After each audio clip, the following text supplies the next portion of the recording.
everybody. I'm Brittany Lewis, a breaking news reporter here at Forbes. Joining me now is Mark Joyella, a Forbes senior contributor and a 5-time Emmy Award-winning journalist. Mark, thanks so much for coming back on. Brittany, thanks for having me. It's great to be here. Of course, as we sit here right now, we are less than 4 weeks away from Election Day, and the Harris and Trump campaigns have both been ramping up their media appearances, and I want to talk about their media strategies, but let's first talk about the 60 Minutes interview that happened and the other one that didn't.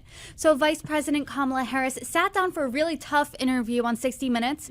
60 Minutes also reported that former President Donald Trump initially agreed to the interview and then backed out. What do you make of the interview that happened and, like I said, the one that did not? Yeah, I mean, this is Brittany, a tradition that 60 Minutes has done for several, election years, where they have both candidates on for a long, in-depth interview, and they air them, they're back to back. And the show says that Donald Trump did agree to appear on 60 Minutes for this, so it would be Harris and Trump. And then what happened was on air, Scott Pelley, one of the correspondents, basically explained to viewers that they weren't really sure why Donald Trump wasn't there.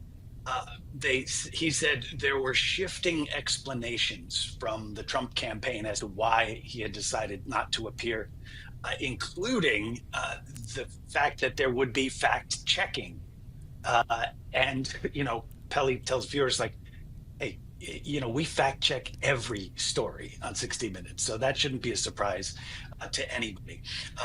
There was also a reference to the Trump campaign wanting an apology for a story that Leslie Stahl did years ago, and it related to Hunter Biden's laptop. And the Trump folks said that she had said something, and Scott Pelley says, and she did not say that. So he wasn't there. Kamala Harris was there, did a pretty significant interview that touched on a lot of serious topics. This was not like a lighthearted thing, from the border to the economy, to the Middle East, and to her own policies, and that question about how she has shifted them over time. But I think the sense I get is that she felt pretty good about it.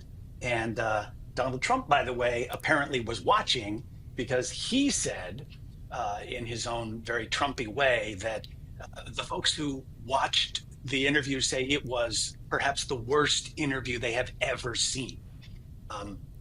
It's probably a bit of a stretch.